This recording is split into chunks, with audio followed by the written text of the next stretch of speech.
Reading session की श्रृंखला में श्री कृष्ण स्वरूप चिंतन पुस्तक का अध्ययन हिज ग्रेस प्रज्य रंजन प्रभु द्वारा दिया जा रहा है। ये ग्रंथ गुरु महाराज ने, ये मेरे ख्याल लास्ट जो ग्रंथ है गुरु महाराज का यही ग्रंथ है कि मेरे को इस ग्रंथ को बैक टू बैक पढ़ने का सौभाग्य प्राप्त हुआ जब ये मैन्युस्क्रिप्ट स्टेज पे था।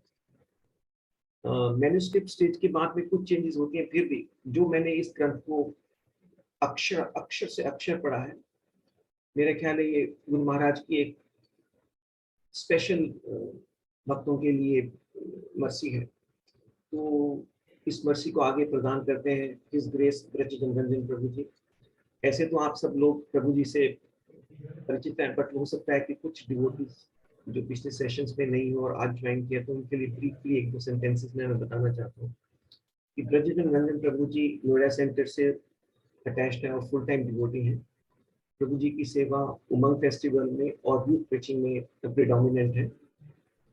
और ज़्यादा समय ना लेते हुए मैं रंजन प्रभु जी से प्रार्थना करता हूँ कि जो उन्होंने पहले सेशन में पृष्ठ संख्या 5 तक रीडिंग और उसके एक्सप्लेनेशन दी है, उसको आगे कंटिन्यू करें। और आप सब लोगों से निवेदन है कि आप इस ग्रंथ को प्रभु जी की रीडिंग के बाद जरूर पढ़ें, तभी उसको हृदयंगम करने का आपको एक अच्छा अवसर प्राप्त होगा। जैसे गुरु महाराज बोलते हैं, एक तो श्रवण होता है और एक उसको हृदयंगम करना होता है। श्रवण के बाद चिंतन और मनन होता है। चिंतन मनन जब पुस्तक सामने होती है तो ज्यादा सुलभ होता है। Anyway, without taking any more time, मैं प्रभु से रिक्वेस्ट करता हूँ कि इस सेशन को आगे बढ़ाएं। हरे कृष्ण। हरे कृष्ण। नमो विष्णुपादाय कृष्णप्रेष्ठाय भूतले श्रीमते भक्तिवेदांत स्वामिनिति नामिने। नमस्ते सरस्वते देवे गौरवाणी प्रचारिणे निर्विशेष शून्यवादी पाश्चात्य देश तारिणे। जय श्री कृष्ण चैतन्य प्रभु नित्यानंद श्री अद्वैत गदाधर श्रीवासादि गौर भक्त। हरे कृष्णा कृष्णा कृष्णा हरे हरे, हरे राम राम राम हरे हरे। हरे कृष्णा। तो आप सभी का स्वागत है। हम पिछले सत्र में शुरू किए थे एक पुस्तक जिसका नाम है श्री कृष्ण स्वरूप चिंतन। इसको हमने पढ़ना स्टार्ट किया। मेरी वॉइस सबके पास क्लियर आ रही है? Yes Prabhu ji, you are clear Prabhu ji, please go ahead. Okay, तो आज हम उसको आगे बढ़ाएंगे। पिछले सत्र में हमने 2 सत्र हुए, भूमिका पढ़ा और फिर पहले अध्याय के 5 पन्ने पढ़े। तो हम आज आगे बढ़ाएंगे इसको आगे। मुझे स्क्रीन शेयर करने का प्रदान किया जाए सुविधा, ताकि हम आगे बढ़ सके। तो पिछले सत्र में हमने ये सब चर्चा की थी कि नाम भगवान से अभिन्न है। नाम तत्व के विषय में हम लोग चर्चा कर रहे थे और शास्त्रों में किस प्रकार से नाम की महिमा, पहले हमें पता होना चाहिए नाम की महिमा क्या है। तो नाम की महिमा जिस प्रकार से गुरु महाराज पुस्तक में लिखे कि नाम का जप करके पत्थर भी तर गए, नाम लिखा पत्थरों पे तो पत्थर भी तर गए। जब लंका लीला हो रही थी, भगवान को समुद्र पार कर। तो लास्ट टाइम हमने 5 पन्ने पढ़े थे जिसमें हमने ये श्लोक रोक के बात करी थी। नामेव कारणम जंतोर नामेव प्रभुरेव च नामेव परम आराध्यो नामेव परमो गुरु। नाम की महिमा के विषय में हम लोग चर्चा कर रहे थे पिछले सत्र में। नाम तत्व क्या है इसके विषय में चर्चा कर रहे थे। तो गुरु महाराज यहाँ हमें निर्देशन दे रहे हैं कि पवित्र नाम ही सभी जीवों की उत्पत्ति का कारण है और यही सबका स्वामी है। मंगल स्वरूप नाम परम आराध्य है और सभी का परम गुरु है। तो नाम से ही उत्पत्ति हुई है समस्त चीजों की। अब हम बोलें कि भी नाम से कैसे, तो भगवान का नाम सृष्टि के शुरुआत में ओमकार शब्द इस प्रकार से कई जगह पे वर्णन आया हमारे शास्त्रों की ओम नाम ब्रह्म नाम, तो वो जो है सर्वत्र व्याप्त है, वो उसी से ही सब कुछ आया है। तो इस प्रकार से भगवान का नाम ही है, वो नाम से अलग नहीं है। तो नाम ही समस्त जीवों की उत्पत्ति का कारण है, सबका स्वामी है, मंगल स्वरूप नाम परम आराध्य है और सभी का परम गुरु है। अतः भगवान नाम ही सर्वे सर्व है, सब कुछ होल एंड सम भगवान का नाम है। यही सभी साधनों का सार स्वरूप है। मतलब बहुत सारे साधन है भगवान को प्राप्त करने के लिए। जिस प्रकार से हम भगवत गीता में चर्चा आती है अलग अलग प्रकार के योग की, कर्म योग, ज्ञान योग, ध्यान योग, तो इन सब का सार स्वरूप क्या है? भगवान का नाम ही है। तो भगवान का नाम समस्त साधनों का सार है। वस्तुतः हम क्षुद्र जीव नाम प्रभु का यथार्थ महिमा मंडन करने में असमर्थ हैं। इन प्राकृतिक इंद्रियों से अप्राकृतिक नाम तक पहुंचना असंभव है। तो प्राकृतिक शब्द यहाँ पे ध्यान दीजिए। प्राकृतिक शब्द का अर्थ है ये भौतिक जगत की जो हमारी भौतिक इंद्रियां हैं, इनसे अप्राकृतिक जो भौतिकता से परे है उस नाम तक पहुंचना असंभव है। यह केवल श्रील प्रभुपाद एवं पूर्ववर्ती आचार्यों की अहेतु की कृपा ही है, जिन्होंने हमें नाम के विषय में वास्तविक तत्व ज्ञान प्रदान किया। हम अपने से सोचें कि भाई हम भगवान के नाम को जान लेंगे तो ये संभव नहीं था। ये तो हमारे आचार्यों की हमारे ऊपर कृपा है कि उन्होंने हमें इस नाम तत्व के विषय में ज्ञान प्रदान किया। इसे अवरोह पंथ कहते हैं। अवरोह पंथ का क्या अर्थ हुआ तो आगे बताते हैं। अवरोह पंथ में हम प्रामाणिक गुरु शिष्य परंपरा में प्राप्त यथारूप ज्ञान को स्वीकार करते हैं, जिसके आदि गुरु स्वयं भगवान है। तो दो तरह की विधियां हैं जिससे हम जो है ज्ञान प्राप्त कर सकते हैं। दो प्रकार की विधियां, एक को कहते हैं आरोही और एक को बोलते हैं अवरोही। तो दो आप लोग ये हमेशा याद रखिएगा, दो प्रकार की विधियां हैं जिससे ज्ञान प्राप्त किया जाता है, एक आरोही और एक अवरोही। आरोही का अर्थ होता है कि मेरे खुद के प्रयास से मैं ज्ञान प्राप्त करूंगा, मैं किसी से सीख नहीं रहा हूं, मैं खुद अपने शोध करके या फिर कुछ इस प्रकार से अपने अपने बल पे ऊपर उठ रहा हूं। लेकिन आरोही विधि में थोड़ी प्रॉब्लम है क्योंकि इसमें गलतियां होंगी, फिर कितने समय बाद पहुंचेंगे पता नहीं, तो बहुत जन्म भी लग जाएंगे एक पॉइंट पे आने पे। वासुदेव सर्वमिति, इसलिए भगवत गीता में ये बात भी बताई गई है कि भी बहुत जन्म लग जाते हैं। जन बहुनाम जन्मनाम अंते ज्ञानवान माम प्रपद्यते। तो ज्ञानियों का मार्ग आरोही विधि होता है, वो खुद के शोध करके रिसर्च करके आगे बढ़ते हैं। फिर दूसरा होता है अवरोही। अवरोही विधि होती है जिसमें हम सीखते हैं गुरु परंपरा में आके। उसमें क्या फायदा है?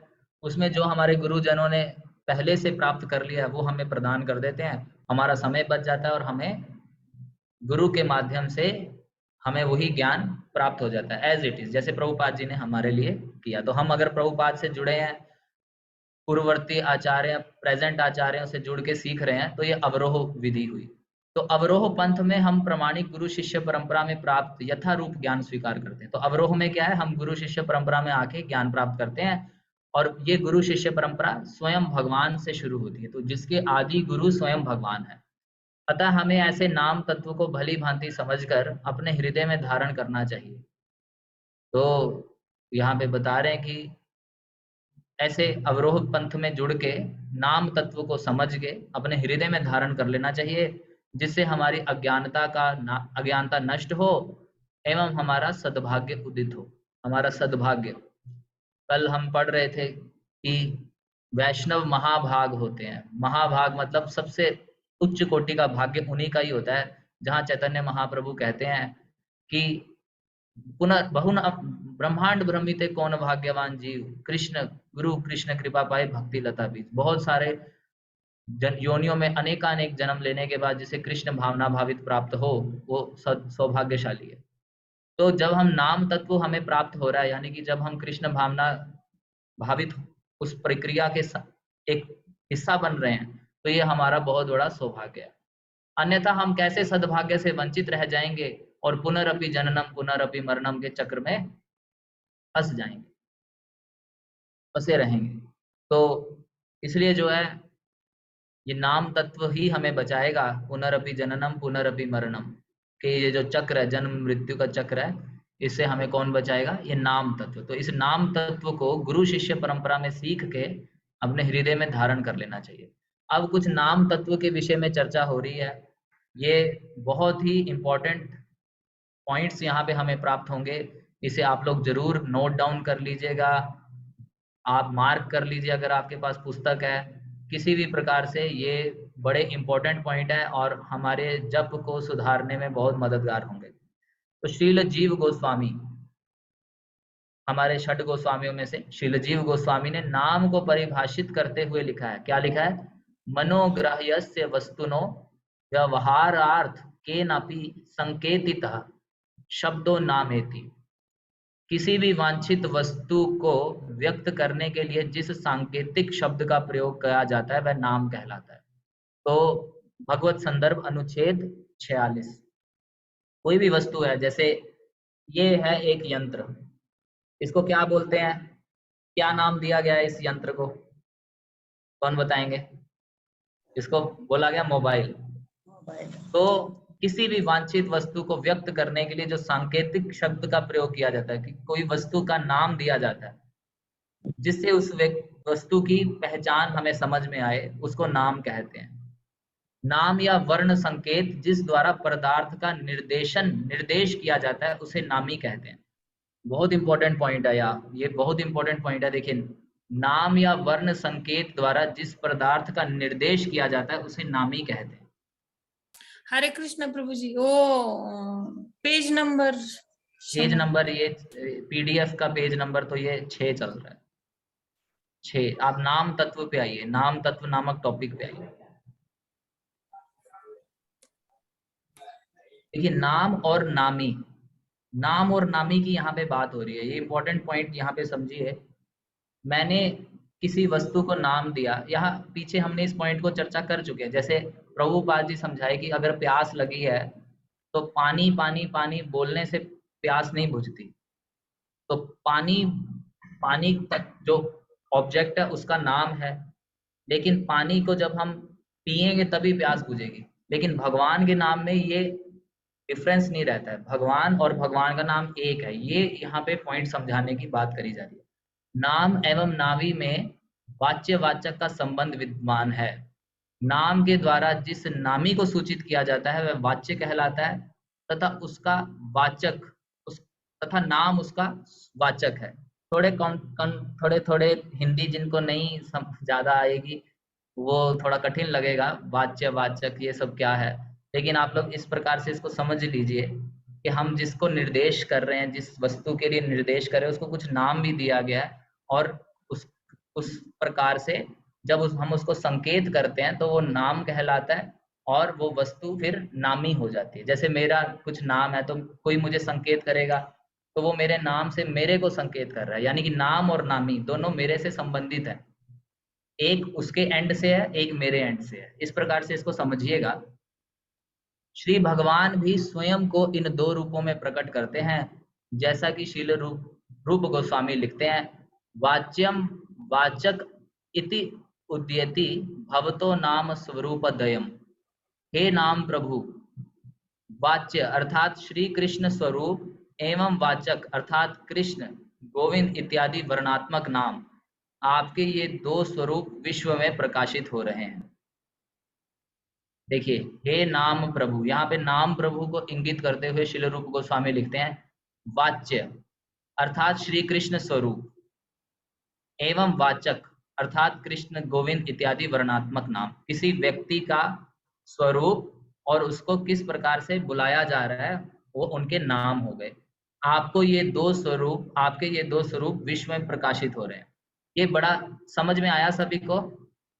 ये पॉइंट समझ में आया सभी को? प्लीज आप बताइए, ताकि फिर हम इस पे थोड़ा, अगर नहीं आया तो थोड़ा सा और बता दें कि ये यहाँ पे क्या पॉइंट चर्चा हो रही है। देखिए, जैसे विमल कृष्ण प्रभु है, विमल कृष्ण प्रभु जी का एक रूप है, ये इस प्रकार से दिखते हैं और इनका नाम भी है, जैसे विमल कृष्ण दास। ये दोनों चीजें नाम प्रभु को इंगित करते हुए रूप गोस्वामी कह रहे हैं कि पूरे विश्व में ये प्रकाशित हो रहा है। मतलब अगर भगवान का नाम हम ले रहे हैं तो उनका रूप भी है, रूप है नाम है। अब किसी भी वस्तु को हम नाम देते हैं तो दो चीजें होगी, वस्तु हो गई और उसका नाम हो गया। जब हम नाम बोलेंगे तो वस्तु का ख्याल आना चाहिए, और जब वस्तु के दर्शन कर रहे हैं तो उसके नाम का भी ख्याल आना चाहिए। जैसे किसी ने मान लीजिए विमल कृष्ण प्रभु का फोटो देखा तो उन्हें तुरंत याद आ जाएगा कि भी हाँ, इनका नाम तो विमल कृष्ण दास है, और विमल कृष्ण प्रभु का नाम कहीं आ गया तो फिर स्मरण आ जाएगा, हाँ विमल कृष्ण प्रभु तो ऐसे दिखते हैं। ये दो चीजें हुई, ये क्लियर हुआ सभी को? ये दो चीजें की क्लैरिटी आई सबको? देखिए दो चीजें हैं, नाम और व्यक्ति आपस में संबंधित होंगे। ऐसा नहीं कि नाम हम विमल कृष्ण प्रभु का ले रहे हैं, पिक्चर किसी और की आ रही है जिसको हम जानते भी नहीं, नाम विमल कृष्ण प्रभु कौन है नहीं पता। इसी प्रकार प्रभु जी ऐसा ही होता है ना, जैसा कि हम नाम ले मतलब महामंत्र बोले, हरे कृष्णा महामंत्र बोले तो फटाक से भगवान का ध्यान होना चाहिए। बिल्कुल सही पकड़ लिया आपने। तो यही पॉइंट है कि नाम और नामी दोनों में एक गहरा संबंध रहता है, नाम नामी से अलग नहीं है। तो यही बात नाम प्रभु को इंगित करते हुए श्रील रूप गोस्वामी लिखे। कृष्ण का पवित्र नाम अप्राकृत है तथा उसे कभी भी भौतिक शब्द नहीं मानना चाहिए। पवित्र नाम का जड़ पदार्थ से बने भौतिक जगत के न्यूनतम संबंध भी नहीं है। मतलब भगवान का नाम दिव्य है, ऐसा नहीं कि भी यहाँ पे हम कृष्ण बोल रहे हैं तो हम बोलें कि ये तो हमारे द्वारा बनाया गया नाम। कई बार लोग सोचते हैं कि भी भगवान का कोई नाम नहीं हो सकता, भगवान निराकार है, भगवान निर्गुण है, उनका कोई नाम कोई रूप नहीं हो सकता। क्यों ऐसा बोलते हैं? क्योंकि वो सोचते हैं कि इस संसार के भीतर जो भी रूप और नाम आते हैं ये नश्वर है। जैसे मान लीजिए मेरा नाम है व्रज जन रंजन दास, मैं इस भौतिक जगत का हूँ, प्रोडक्ट कोई मान के चल रहे हैं हम, अगर मान लीजिए ऐसा मान के चल रहे हैं हम इसी भौतिक जगत के हैं, आत्मा का ज्ञान नहीं है, तो मैं जब नहीं रहूंगा तो नाम भी खत्म हो जाएगा और शरीर भी खत्म हो जाएगा। बड़े बड़े राजा गण आए, बड़ा बड़ा नाम हुआ, कुछ कई वर्षों तक मर गए, फिर खत्म हो गया। तो लोगों की कुछ ऐसी धारणा बनी कि भी इस संसार में जो भी रूप और नाम है नश्वर है, लेकिन भगवान नश्वर नहीं हो सकते, इसलिए उनका कोई रूप और नाम नहीं होना चाहिए। तो इसलिए जब हम कभी कभी भगवान को अलग अलग नामों से पुकारते हैं तो कुछ तथाकथित लोग बोलते हैं कि अरे आप भगवान को इस प्रकार से बुला रहे हैं, भगवान का कोई नाम नहीं हो सकता, आप लोग अपने से कुछ कुछ भगवान के नाम बना दिए। लेकिन यहाँ पे गुरु महाराज क्लियर कर रहे हैं कि भगवान का नाम ये भौतिक जगत के शब्द मतलब भौतिक पदार्थ से बना है, जड़ पदार्थ से बना है, इन नामों से कोई उसका संबंध नहीं है। भगवान का नाम दिव्य है, यह भौतिक अक्षरों तथा वर्णों का संयोग नहीं है। ऐसा नहीं है कि हमने जो है नाम बना दिए भगवान के, नहीं, भगवान का नाम पहले से ही है, भगवान का नाम पहले से ही स्थित है। और इसका स्वरूप कैसा है? सच्चिदानंद। भगवान का दिव्य नाम भौतिक जगत की रचना नहीं या जड़ ध्वनि नहीं है। भौतिक जगत में नाम तथा नामी वस्तु में भेद होता है। भौतिक जगत का यही एक डिस्क्वालिफिकेशन है कि पानी और पानी का स्वाद दोनों एक अलग। हम पानी पानी बोलेंगे, पानी बोलने से प्यास नहीं बुझेगी, पानी का पीना पड़ेगा, तो पानी अलग होगा, उसका नाम अलग है। ये भौतिक जगत के नामों की विशेषता है कि भौतिक जगत में जो भी चीज है वो अपने नाम से अलग होगी। लेकिन आगे बता रहे हैं, सामान्यतः प्राकृतिक नाम केवल नामी को निर्देश करने हेतु शब्द संकेत मात्र है। इसके अतिरिक्त नाम में नामी का अन्य कोई भी धर्म विद्यमान नहीं रहता। जैसे कि किसी का नाम है राजा इस संसार में, तो राजा कहने से वो राजा हो जाएगा ऐसा नहीं है। ऐसा नहीं कि मान लीजिए किसी का नाम है राजा और उनसे पूछा गया कि आप कितने महीने कमाई करते, तो बोले कि मेरी तो कोई कमाई ही नहीं है, मैं तो एकदम रंक जैसा हूँ, गरीब हूँ। तो नाम राजा है लेकिन राजा का कोई भी गुण उसमें विद्यमान नहीं। इसी प्रकार किसी का नाम है, मान लीजिए परम सुंदर, हमने लास्ट टाइम ये चर्चा की थी, किसी का नाम परम सुंदर है, लेकिन जब उससे एक व्यक्ति मिलने गया तो वो बिल्कुल भी सुंदर नहीं था। तो नाम और नाम के गुण हो सकता है व्यक्ति में ना हो, लेकिन ये इस भौतिक जगत में संभव है। लेकिन भगवान का नाम और भगवान में ऐसा डिस्क्वालिफिकेशन नहीं रहता। प्रभुपाद जी का ही उदाहरण दे रहे हैं यहाँ पे। यदि ऐसा होता तो जल जल का जप करने से बिना जल पान पिए पिपासा शांत हो जाती। जल तत्व जल शब्द से भिन्न है, परंतु आध्यात्मिक जगत में ऐसा कोई अंतर नहीं। नाम तथा नामी एक ही स्वरूप है। इन नामों में नामी के समस्त गुण एवं शक्तियां निहित रहती है। तो कृष्ण शब्द का क्या अर्थ है, कौन बताएंगे? सब लोग अपना टाइप करके बताइए, कृष्ण शब्द का क्या अर्थ है? जब हम कृष्ण बोलते हैं तो हरे कृष्ण शब्द कृष्ण, कृष्ण म्हणजे कृष्ण शब्द का क्या अर्थ है? चैट बॉक्स पे लिख के भेजेंगे। सर्व आकर्षक, सर्व आकर्षित करना। आकर्षता, सहकृष्ण, ऑल अट्रैक्टिव, सर्व आकर्षक, बहुत सुंदर। तो क्या वास्तव में भगवान श्री कृष्ण सर्व आकर्षक हैं? तो हम बोलेंगे भी हाँ है, यस है। यानी कि भगवान का नाम और भगवान के नाम की जो विशेषता है वो भगवान में पाई जा रही है। इसी प्रकार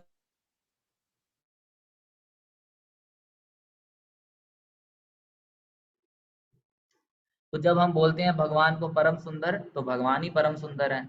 जब हम बोलते हैं भगवान को पार्थ सारथी, तो भी हमें पता चलता है। तो इस प्रकार से भगवान का नाम, भगवान का गुण और भगवान, कोई इनमें डिफरेंस नहीं है। श्रील प्रभुपाद समझाते हैं कि यदि किसी व्यक्ति का नाम मिस्टर जॉन है और हम यहाँ बैठकर उसे पुकारें तो मिस्टर जॉन यहाँ उपस्थित नहीं हो सकते, किंतु जब कृष्ण कहते ही भगवान श्री कृष्ण अपनी समस्त शक्तियों के साथ तुरंत उस स्थान पर उपस्थित हो जाते हैं। क्योंकि भगवान परम तत्व हैं, अतः उनमें और उनके नाम में कोई भेद नहीं है। ये पॉइंट यहाँ पे समझना है। तो जब हम चैंटिंग करते हैं तो हमें क्या ध्यान रखना है कि अब मैं भगवान के संपर्क में हूँ, मैं भगवान के संपर्क में हूँ। भगवान का नाम जप करना भगवान से अभिन्न है। जैसे ही मैं भगवान का नाम लेता हूँ भगवान तुरंत उपस्थित हो जाते हैं। और फिर उपस्थित होके क्या करते हैं? देखते हैं कि भाई मैं आ गया हूँ, अब ये क्या कर रहा है। तो अगर हम जप कर रहे हैं भगवान का, भगवान तो आ जाएंगे। और फिर भगवान देखेंगे कि अरे ये तो मेरे बारे में कोई सोच ही नहीं रहा, तो फिर क्या करेंगे? भगवान चले जाएंगे वापस कि मेरे को बुलाया लेकिन कुछ करता नहीं, तो भगवान चले जाएंगे। तो फिर क्या करना है? एक दो बार देखेंगे, तीन चार बार देखेंगे, तो फिर भगवान लेटर पे साइन कर देंगे कि ये ध्यान पूर्वक जप नहीं करता।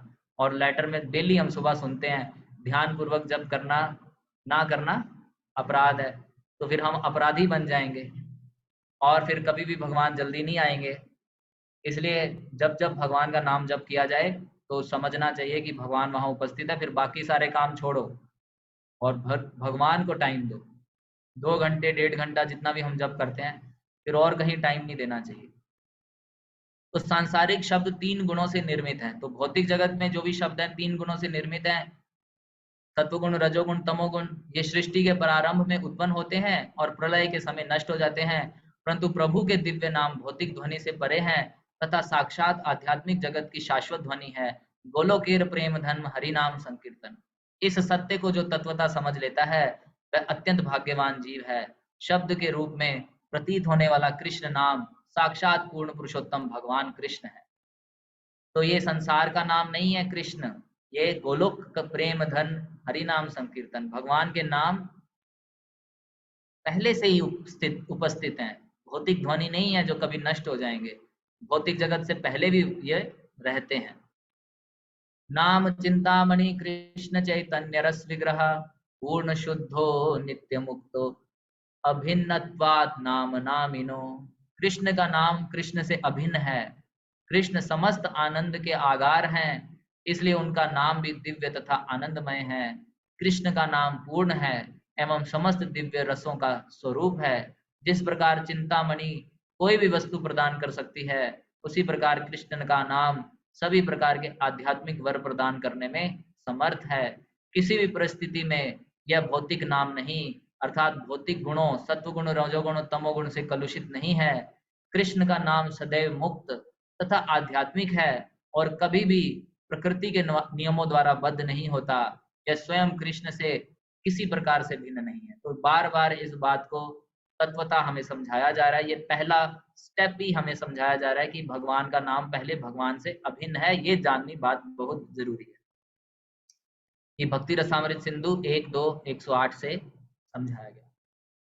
तो ये बात हमें हमेशा याद रखनी है कि भगवान का नाम भगवान से अभिन्न है और हमें भगवान चाहिए।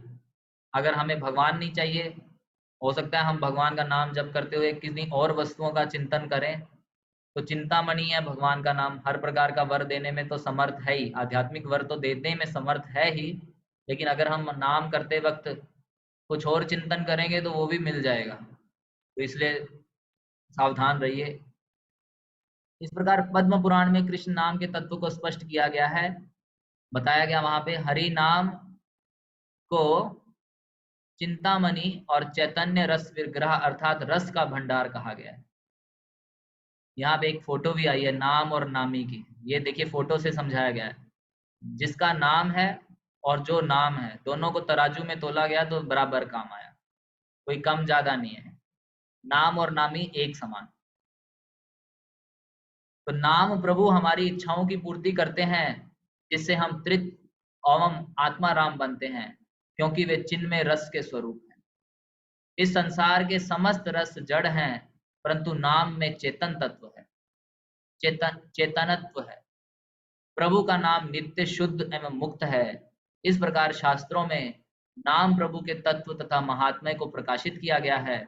वैसे तो नाम और नामी अभिन्न है, परंतु कभी कभी नाम का महात्म्य नामी से भी अधिक माना जाता है। हरि से बड़ा हरि का नाम। रामायण से उद्धृत यह कथा इस तथ्य को पुष्ट करती है। तो क्या कथा है? तो सेतु बंध के समय जब नल, नील, हनुमान आदि सभी राम भक्त पत्थरों पर राम नाम लिखकर समुद्र में फेंकते थे तो पत्थर तैरने लगते थे। इसी समय भगवान रामचंद्र के एक तरफ खड़े होकर सब कुछ देख रहे थे और वे देखकर आश्चर्यचकित थे कि जब पत्थर समुद्र में फेंके जाते हैं तो वे तैरने लगते। मन ही मन में उन्होंने सोचा, यदि इन पत्थरों पर मेरा नाम लिखने मात्र से ये तैर रहे हैं तो जब मैं स्वयं इन्हें फेंकूंगा तब भी अवश्य ही यह तैरेंगे। इसलिए उन्होंने एक बड़ा पत्थर उठाया और समुद्र में फेंक दिया, परंतु यह क्या, वह पत्थर तो सागर में डूब गया। पुनः उन्होंने ऐसा किया, परंतु पुनः विफल हुए। ऐसी स्थिति में मानो श्री राम सोच रहे थे, मुझ में और मेरे नाम में तो कोई अंतर नहीं, तो फिर मेरे द्वारा फेंकने पर ये पत्थर तैर क्यों नहीं रहे। इस तरह वे गंभीर चिंतन में मग्न थे। समीप ही हनुमान गुप्त रूप से अपने प्राण प्रिय प्रभु को निहार रहे थे। अपने प्रभु के मनोभाव को जानकर वे आगे आए एवं श्री राम को उत्तर सा देते हुए कहने लगे, हे प्रभु, जब हम पत्थर पर राम नाम लिखते हैं तब आपका संग निरंतर उस पत्थर को प्राप्त होता है, और जब जब तक पत्थर में राम नाम का जुड़ाव है तब तक वह निश्चित रूप से तैरता रहेगा। परंतु जब आप पत्थर को फेंकते हैं तब आप पत्थर का त्याग कर रहे हैं, और एक बार जब आप किसी वस्तु को त्याग देते हैं तो वह भला किस प्रकार तैर सकती है। मतलब भगवान का नाम है तो ही संसार में हम ये भव सागर पार कर पाएंगे। भगवान से अलग है तो यहाँ फिर केवल लहरों की उठापटक में ही बिजी रह जाएंगे। इस तरह एक प्रस्तुत उपयुक्त प्रसंग से यह सिद्ध होता है कि नाम का वैभव नामी से भी अधिक माना जाता है। तो कई बार मतलब नाम और नामी है तो एक, लेकिन कई बार क्या होता है, नाम और नामी नाम नामी से भी बढ़ के माना जा रहा है। परंतु किसी भी स्थिति में भगवान का नाम भगवान से अभिन्न है। हरे कृष्ण कृष्ण कृष्ण हरे हरे, हरे राम राम राम हरे हरे। तो कभी भी ऐसा नहीं सोचना कि नाम नामी से अलग है, और ये भी नहीं सोचना कि एक कम है। हालांकि कई कथाओं में, लीलाओं में नाम का प्रभाव नामी से भी अधिक हो जाता है। एक छोटी सी स्टोरी बाद में मैं सुनाऊंगा, पहले हम एक पुस्तक को आगे बढ़ाएंगे। नाम के विषय में अलग अलग दार्शनिकों की अनेक उल्टी सीधी धारणाएं होती हैं, परंतु जिस तरह स्वर्ण की असली पहचान एक सुनार कर सकता है, उसी तरह नाम की वास्तविक पहचान तो एक नाम परायण एवं तत्वदर्शी व्यक्ति द्वारा ही हो सकता है। नाम रत्ती मात्र भी नामी से कम नहीं। ये बहुत इंपॉर्टेंट पॉइंट है, यही मूल तथ्य है। नाम वह रस है जिसके पान करने से हमें पग पर अधिकाधिक स्वाद की प्राप्ति होती है। स्वादु स्वादु पदे पदे। आप लोग ध्यान दीजिए, जब भी कभी हमारा मन नहीं लगेगा या कुछ नहीं हो, आप शांति से बैठ के भगवान के नाम को पुकारिए। आपको जो है एक अलग ही लेवल का रस प्राप्त होगा, और फिर उससे आप उस समस्या से उबर जाएंगे। हालांकि नाम को हम समस्या के लिए उबारने के लिए ना लें, ये तो बहुत बेसिक चीज़ है।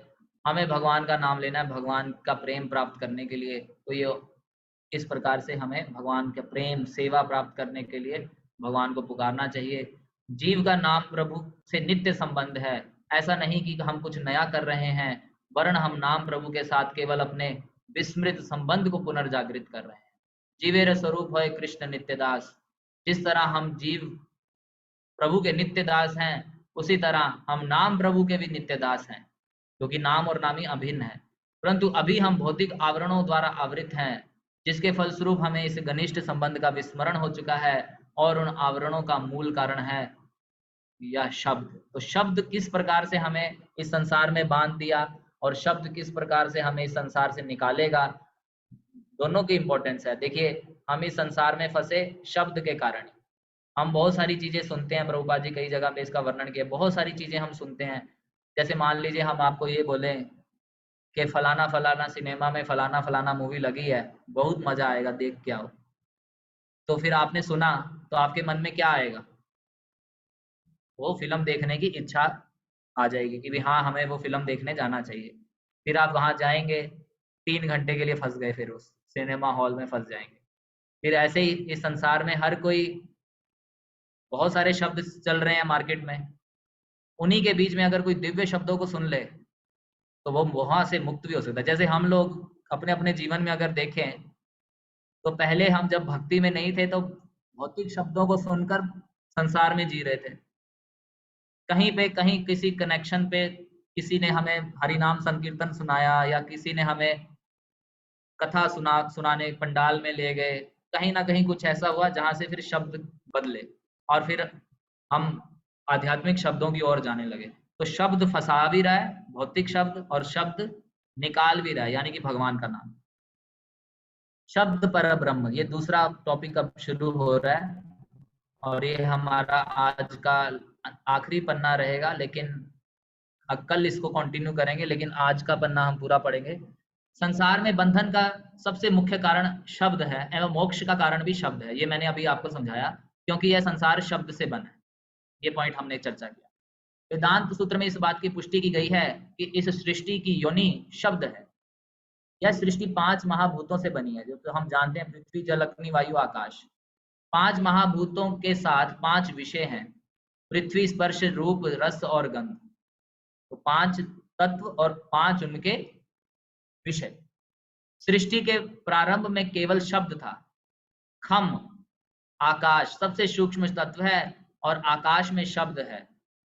शब्द खे, भगवत गीता में भगवान बताते हैं कि आकाश में जब जो शब्द है वह मैं हूँ, जल में जो रस है वह भी मैं हूँ, रसो हम अपसु कौन्तेया, और पृथ्वी में जो गंध है वह भी मैं हूँ, पुण्यो गंध पृथ्व्याम। तो कैसे पता चलेगा आपको कि आकाश में शब्द है? तो कई बार हम छोटे होते थे तो बोतल का ढक्कन कान पे लगाओ तो खाली जगह पे आपको कुछ सुनाई देगा, एक साउंड की मतलब अनुभूति होगी।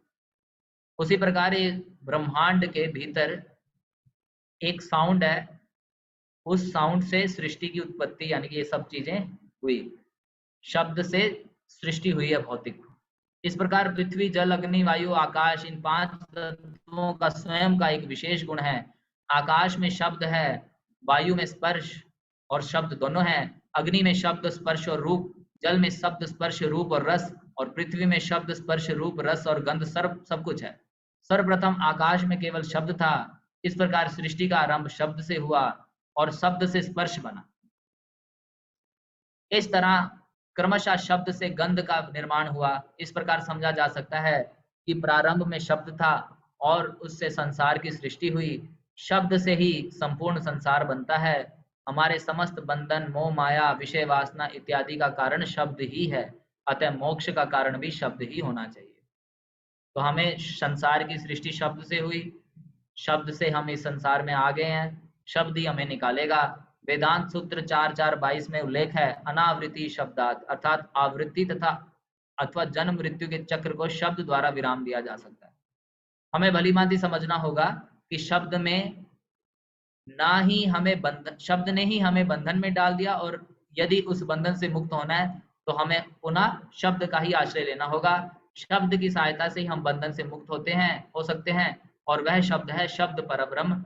जिस प्रकार कांटे द्वारा आक्रांत व्यक्ति अन्य कांटे का ही प्रयोग से मुक्त होता है, उसी प्रकार संसार बद्ध जीव शब्द ब्रह्म के माध्यम से ही मुक्त हो सकता है। जिस प्रकार भगवान को अर्पित किया गया अन्न भी परब्रह्म होता है, उसी प्रकार जो शब्द भगवान के संबंध में कहे अथवा भगवान द्वारा कहे गए वह शब्द परब्रह्ममय है। तो भगवान की बातें सुनेंगे, भगवान का नाम लेंगे तो मुक्त होंगे। भगवान से दूर जाके भौतिक शब्द और भौतिक बातें सुनेंगे तो फंस जाएंगे। इस प्रकार से हमें भगवान के नाम की शरण ग्रहण करनी चाहिए। और ये बात हमें सीखनी चाहिए कि जब हम चैंटिंग करते हैं तो इस बात का हमेशा ध्यान रखें। चैंटिंग करते हैं, रीडिंग करते हैं, हियरिंग करते हैं तो समझना चाहिए उस समय भगवान उपस्थित है, और उस समय हम और कार्य ना करें। सारा समय उस समय भगवान को दें, क्योंकि भगवान वहां आए हैं हमारी पुकार करने पर और देख रहे हैं कि हम क्या फिर कर रहे हैं। और फिर अगर हम भौतिक चीजें करेंगे तो फिर भगवान चले जाएंगे, और फिर भगवान फिर कब आएंगे तो उसमें बड़ी मेहनत लगेगी। इसलिए सिंसियरली आज से अच्छा चैंटिंग करने का हम कुछ इस प्रकार का प्रण लें कि हम ऐसा नहीं करेंगे, नाम के समय भगवान का नाम लेंगे। हरे कृष्णा। शिला प्रभुपाद की जय। परम पूज्य श्री लोकनाथ स्वामी महाराज की जय। हरे कृष्ण।